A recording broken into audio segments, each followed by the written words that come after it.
Every week, millions of people move home, and as it's one of the most stressful things that you'll do in life, you need to get it right. I'm Rebecca Jane, and together with the region's best property experts, we'll be giving you some top tips and expert advice, shining a spotlight on a different area from across the Midlands, and getting to know a little more about our guests and what they look for in a home. Property is ever evolving and always a fascinating subject. We'll guide you on what you need to know and what you need to look out for here on Midlands at Home.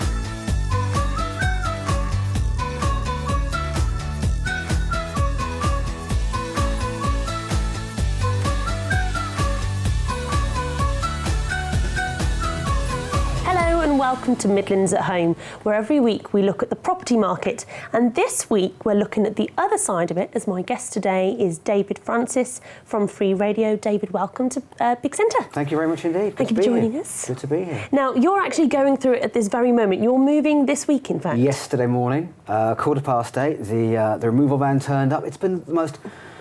I've said on the radio actually the past couple of weeks, it's been a chain that's been very long, has kinked a few times and has been strained a few times, but I think it's been going since November last year, but it's finally happening. Yesterday, it's finally happening, yeah. Now, you said about on the radio, you cover a big patch.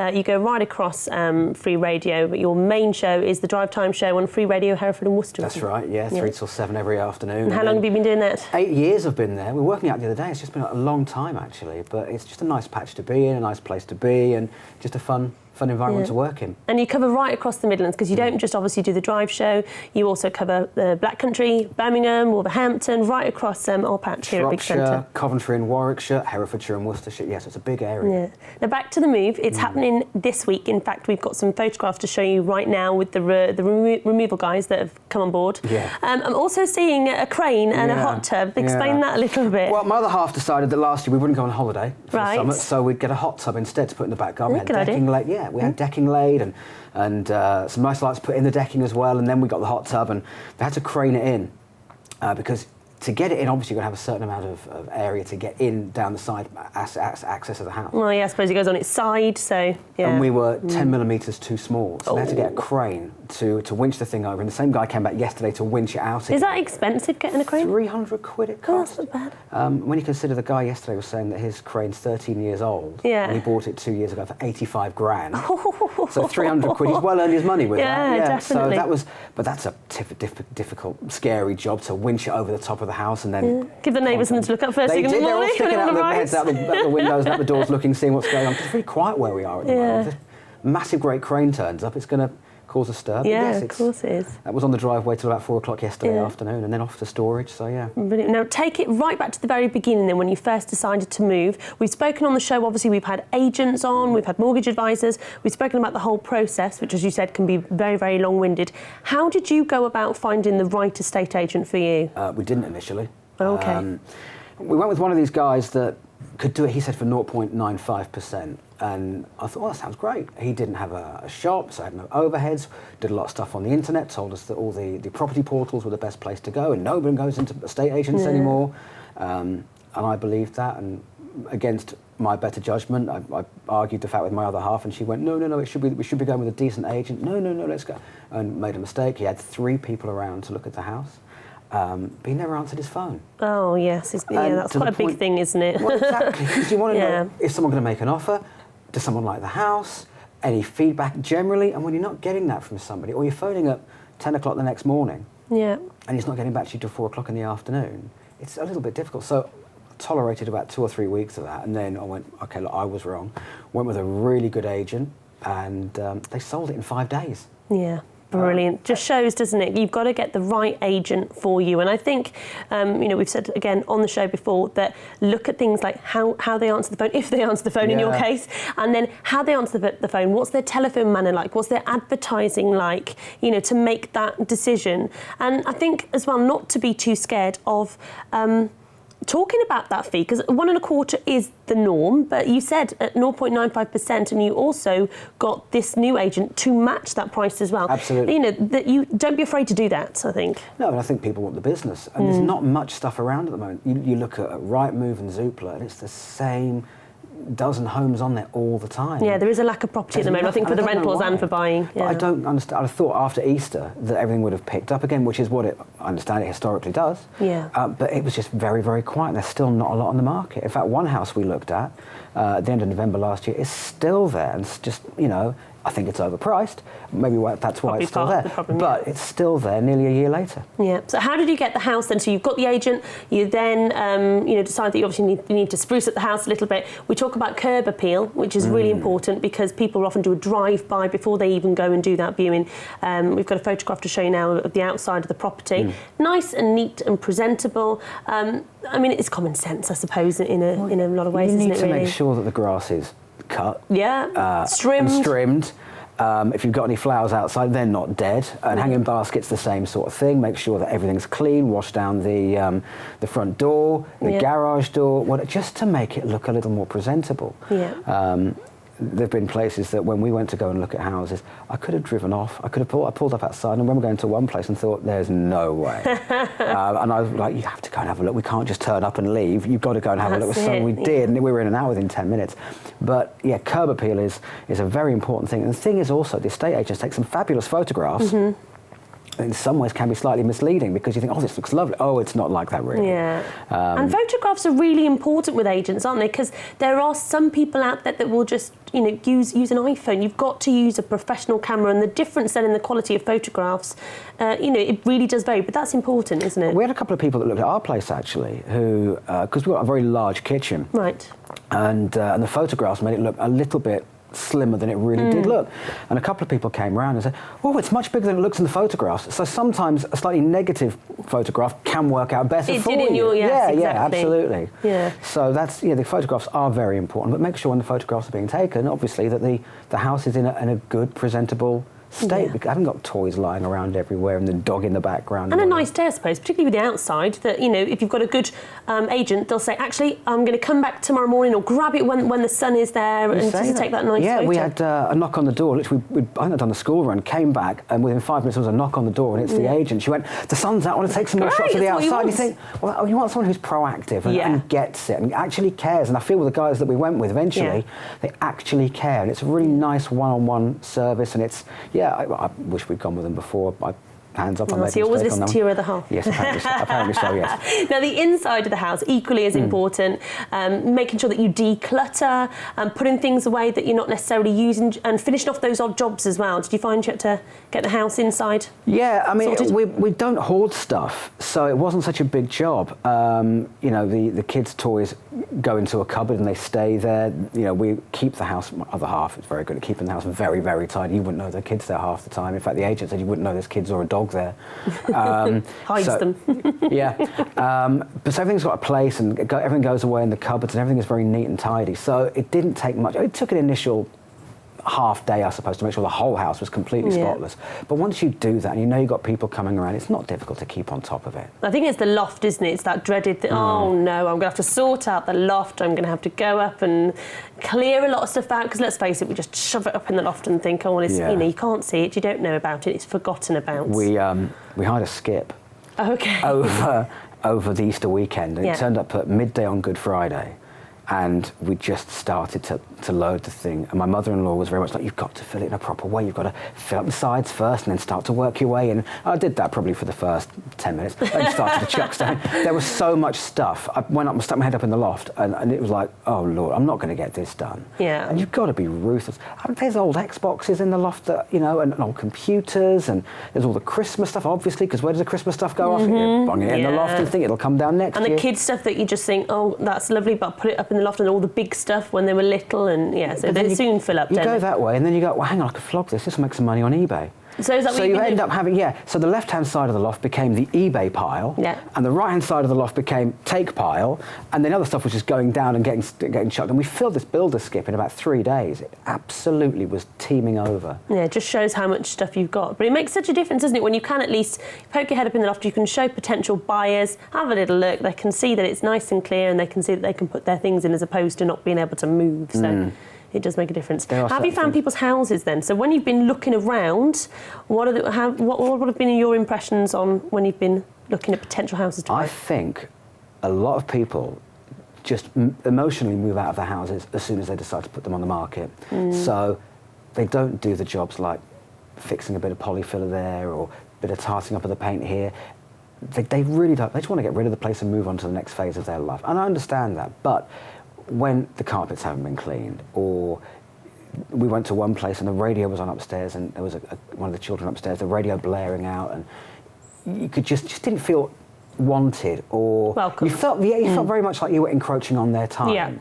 And you didn't feel welcome. And there's a couple that I can think of that you were just made to feel like you were wasting their time. You're getting in their way. In fact, one of them, my mother-in-law went to look at one with my other half, and the woman was so rude, the owner was so rude, it was almost like, just going to come out now. Just maybe it's not the place for us. Yeah, definitely. Well, don't go anywhere. After the break, we are going to be talking about escaping to the country and also taking a little look at this week's Spotlight area. So we'll see you in just a few minutes.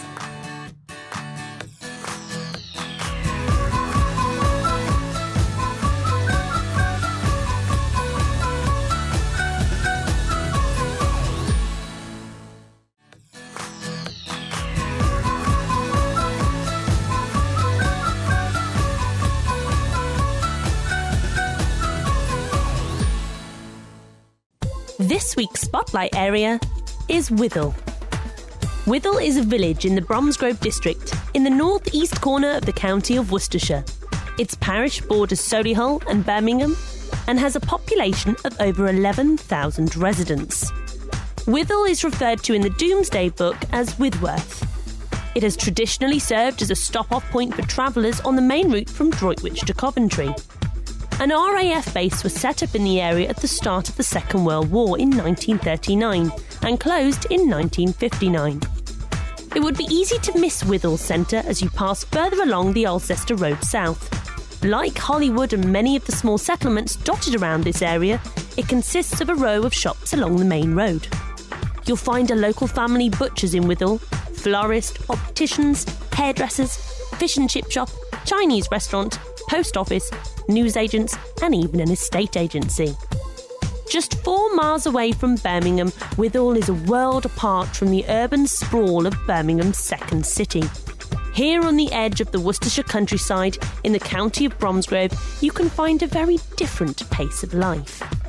Residents describe it as a little rural charm, and this peaceful area has become an attractive haven for city workers. For the outdoor life is very much a part of Withell.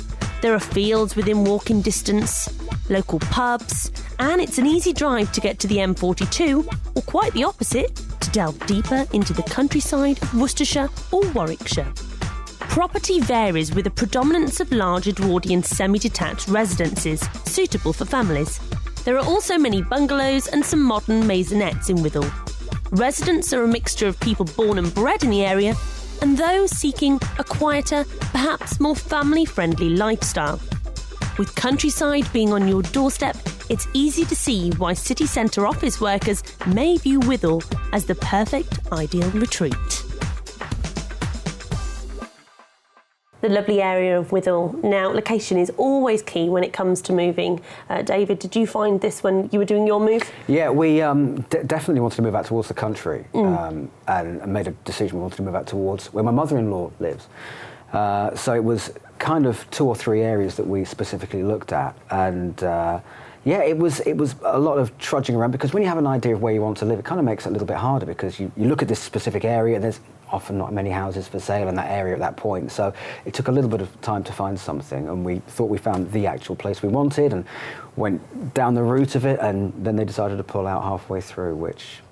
And it happens, it's life, it happens. But I think once you've got it's great to know about location, do your research on locations as well, because at the end of the day, it is an investment. You're spending a lot of money, you want to make sure that you get it right. Oh, absolutely, and it's things like, because we want to move out to the country, it's things like transport links, because it's so far out, it's the schooling as well. You've got to make sure the kids are in the right school, and it's all that sort of thing. Will the roads be gritted if and when it snows? The place that we're now looking to move into is down a country lane.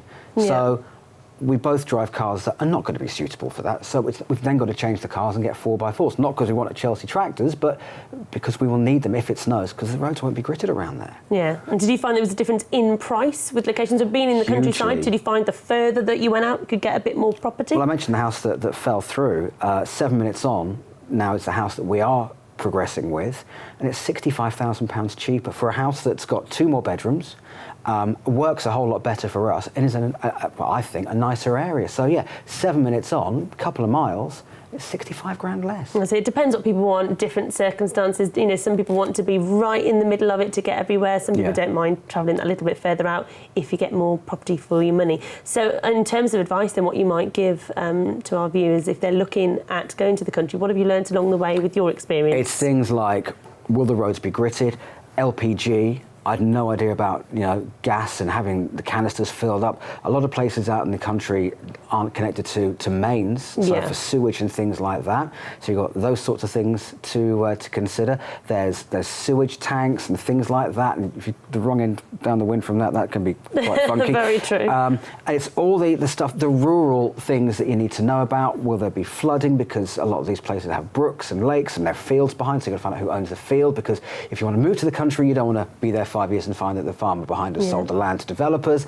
There's a lot of questions. So it's all research then, isn't it? Really? So you do heavily rely on a really good agent to be able to work with you along the process and to be brutally honest, because if there is going to be a problem or if something comes back in the survey, that, you know, you can pick up the phone to your agent and say, do you know what, actually, have I got just a bag of trouble? And just to get a really, really good agent that's going to guide you and steer you in the right direction. But also see who you're getting your advice from and make sure it is a professional, because it's all well and good talking to your mum and dad about it, but they might be blinkered on certain things. So it's good to talk to someone who knows what they're talking about and someone who's detached from it a little bit. Did you find that you looked at all different types of property? So you might have this image conjure up in your head thinking, right, this is the house that I want.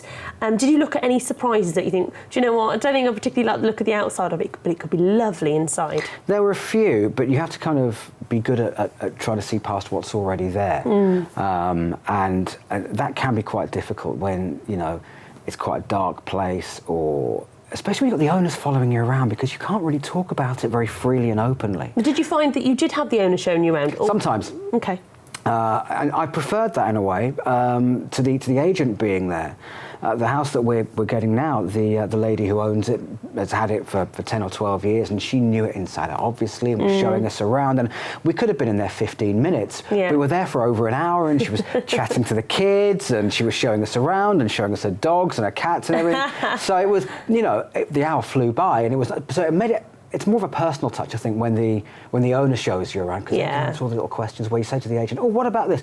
Let me just go and ask the owner." Yeah, exactly. Cut out the middleman and go straight. Yeah. Absolutely, but they don't cut out their percentage, sadly. But you know, but it's a nice thing, I think, that when the owner does it. Yeah, definitely. Did you find? I mean, us ladies, I think we know as soon as we walk into a house, we know we get that feeling. Can't put our finger on it, what it is, but there's just something about it. We go, yep, this is the house for me. Do you think? Intuition, isn't it? Yeah, I think it is. But you know, do you think that men feel the same? I don't know so much about that. I know that when we pulled up outside this new house, we hadn't even driven through up the driveway because we were trying to find it. And as I say, it's down a country lane, so we drove past it and had to reverse back up. And I knew as soon as I saw it, yep, that's the one. We're moving into that house. And I think once we went in, we'd been in there about 30 seconds. I'm like, yeah. And I'm trying to get her attention to go, yeah. So I think maybe if it's the right house, I think you get that feeling. Yeah. So yeah, I think it's possible. Yeah. So you've sold the house. You've then put an offer in. Offer's been accepted. I think offers actually, you can, if you're in a good position as well, you can be a little bit cheeky with offers, can't you? You haven't got to ask. You can the asking. You can go. We went for the asking. We were so desperate for the place that we actually offered the asking. And that happens. I think really it's relative, isn't it? How much did you sell your house for? How much do you then get in the next one? Because it is that's how it works, isn't it? Yeah, yeah, absolutely. And when you consider that the first house that we made an offer on, the second house is £65,000 cheaper. You've got to save it already. Hang about, that's a good thing. So we have saved the money, and it's the house that would work better for us. And I look back to that first house, and it just didn't feel right. Looking back, I mean, hindsight's wonderful, but it just didn't feel right. Well, this one is just, I think everything happens for a reason. That's what I always say. Now, we've got to talk about it, cost, because let's face it, moving, it is not cheap. It doesn't matter what spin you put on it, it's an expensive task. You've obviously got estate agent fees. You can negotiate on that, obviously, in the beginning, plus VAT. So just, be aware of, I think, everything at the beginning. That caught us out, actually, because I assumed that it would include the VAT. And actually questioned it, and they went, "Oh no, it's VAT on top." Oh. So it'd be nice if they could actually put on the thing, this is the final price, including VAT. And you've got, on top of that, you've got obviously solicitor cost, stamp duty. Solicitors, stamp duty, searches, Sometimes valuations. So everything all mounts up. And if you consider that if a house falls through like we had, so you got the survey and the valuation and the searches, it's £1,000. Oh, and a few legals as well. That was £1,000 just gone. So, disappeared into thin air. And what are you getting? Nothing. Which makes it very annoying. But yeah, it's not cheap. And that's why you've got to get the right place, because if you are going to spend, all of this, and that's why they say, actually, the average they're saying people are moving house now is 14 years, where it used to be about 7. Everyone used to move home sort of 7, 8 years. Now people are staying put and doing up their homes as opposed to moving. So I think if you are making that big step, and it is a massive step when you move house, isn't it? Gosh, you know all about it. It's bigger than I thought. Yeah, that I think that you have to get it right because of all the expense and because of all of the upheaval. It's and they say it's the most stressful thing you do. And it Have you found that? Oh, it's been unbelievable. It's been awful. Everything sparks a little bit of an argument. It's just everyone's at each other. So you have to see that goal then, don't you? You have to have that positivity of, do you know what? Yes, it's stressful, and you just take it on the chin and just think, but do you know what? This is the end result, and this is what it's, That's where you've got to aim for that final thing, and then you'll be okay. And I just, I won't believe it till we're actually in there and got the keys in our hands, but, it's something to work for. Yeah. But you're moving this week, so it is happening. Yeah. Going home to see what other stuff needs packing up and boxing up. They're so quick, these removal guys. I went upstairs for 10 minutes yesterday, came downstairs, they cleared 2 rooms they cleared the kitchen and the kids' playroom, and it was all gone. Yeah, see, that's the beauty of hiring in the professionals. Don't skimp on the removals at the end, make sure you... But you say that, I was talking to one removal company, and they were saying that, you've got to spend the money to get it right, otherwise it'll all go wrong. Absolutely. Well, all the very best with the move. Thank you. And with the show. Thank you. And I look forward to seeing you for more on Midlands at Home next week. You take care.